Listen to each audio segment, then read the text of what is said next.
रामपुर से मेरा बड़ा पुराना ताल्लुक़ है। आगे जगह का फ्रेम नहीं आ रहा।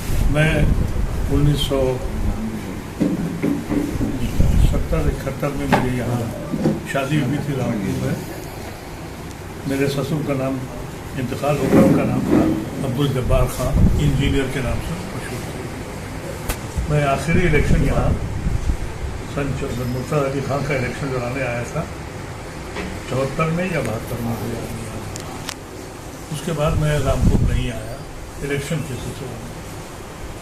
मैंने वो रामपुर देखा है जो अपने उरूज पे था, तहसीबी एतबार से, तालीमी एतबार से और कदरों के एतबार से एक नायाब शहर था।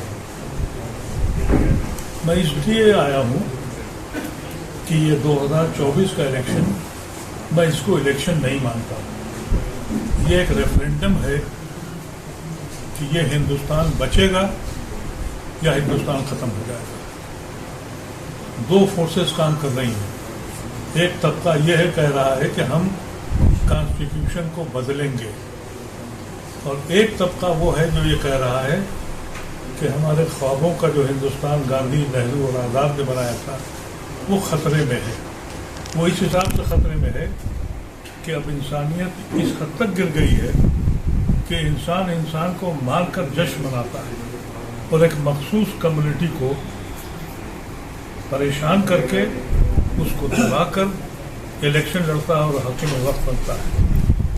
ये लम्हात ऐसे हैं जिसमें मैंने अपनी बीमारी और अपनी उम्र के तकाजे के बावजूद, जब मैंने देखा कि यहाँ पर एक ऐसा शख्स आया है जिसको मैं बहुत ज़माने से जान रहा हूँ, पार्लियामेंट की मस्जिद में इमामत करते हैं ये, लेकिन ये वो सिर्फ ट्रेडिशनल मौलवी नहीं है।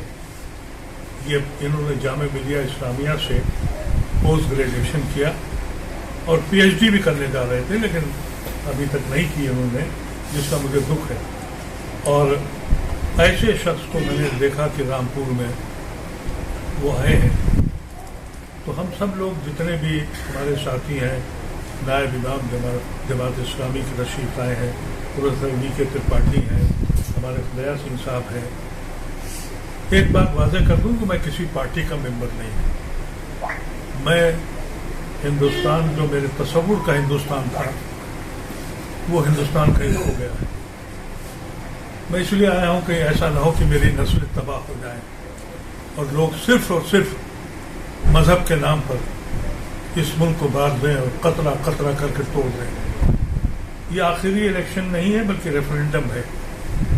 मैं आप लोगों के ज़रिए कहना चाहता हूँ, रामपुर के अवाम से और मुख्तलिफ जगह जा रहा हूँ, मैं सिर्फ एक बात कहता हूँ कि अभी अच्छे लोगों की कमी नहीं है। चुप क्यों हो गए हो? इस वक्त इलेक्शन आया है, इख्तलाफात छोड़ दो और हर आदमी को जिम्मेदारी है कि उस आइन को, उस संविधान को बचाए जिसने इसको जोड़ के रखा है। बहैसियत मुसलमान, मेरा रिश्ता इस मुल्क से, यहाँ के कॉन्स्टिट्यूशन से है। अगर कॉन्स्टिट्यूशन ख़त्म हो गया तो हम कहाँ जाएंगे? ये जो हमारे सेकुलर भाई हमारे साथ घूम रहे हैं, ये हमसे ज़्यादा परेशान हैं, ये हमसे ज़्यादा फिक्रमंद हैं। तो ऐसी शक्ल में मैं समझता हूँ हर शख्स की जिम्मेदारी, मैं अपनी बीमारी और अपनी उम्र के पहुँच कर आज ये महसूस करता हूँ कि मेरा फ़र्ज़ बनता है मैं आऊँ। तो खौफ आता है कहीं ऐसे हिंदुस्तान में न मरूँ जिसका तस्वुर मैंने नहीं किया। और आपके ज़रिए सब लोगों से अपना मैसेज देना चाहता हूँ कि घरों पर मत बैठना। अगर तुमने अपने वोट के ज़रिए जालिमों के हाथ रोक दिए तो मुल्क पर भी एहसान है और तुम्हारा फ़र्ज़ भी बनता है। बहैसियत मुसलमान के हमसे कहा गया है कि जालिम जब जुल्म करे तो तुम खामोश क्यों बैठे हो? और खामोश बैठने का मतलब ये नहीं कि हम बंदूक लेके मारें। खामोशी का मतलब ये है कि हमारे हाथ में वोट का कुव्वत है और वो कुव्वत हम दिखाएं पूरी शिद्दत के साथ।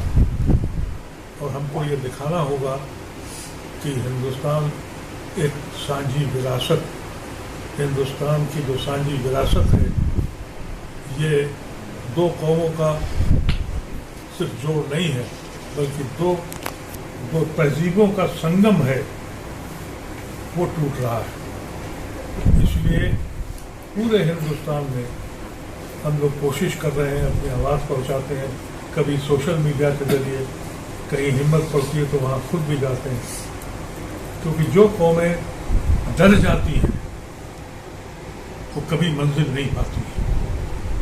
डरना छोड़ दीजिए, और डरने से आपको डराया गया है और हम डर गए। लेकिन मैं समझता हूँ कि इस बार रामपुर में जो जोश खरोश मैंने देखा चंद घंटों में, मुझे ये लगा कि रामपुर वापस आएगा। और अब पार्लियामेंट में जहाँ हिस्ट्री शीटर और जिस तरह के लोग जा रहे हैं, लोग कहते हैं कि आप पार्लियामेंट एमपी बन गए, फला बन गए, लेकिन मैं आपसे एक बात वाज़ेह कर दूं, मैं पार्लियामेंट का मेंबर रहा, खुश नसीब था, उस वक्त पार्लियामेंट थी। अब पार्लियामेंट नहीं है, अब स्पीकर बोलता है, एमपी नहीं बोलता। एमपी जो है वो अब जानवरों की तरह बिकता है। जिस मुल्क के नुमाइंदे बिकते हों खौफ से या पैसे से, उनको क़यादत करने का हक नहीं है।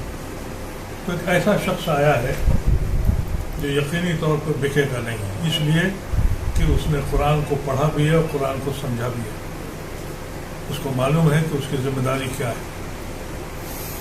इसी बात से मैं इस बात की उम्मीद करता हूँ कि आप लोगों के जरिए इस मामूली आदमी की आवाज़ उन तक पहुँचेगी और अपने मैक्सिमम वोट का इस्तेमाल वो करेंगे और अच्छे नुमाइंदे को ले जाएंगे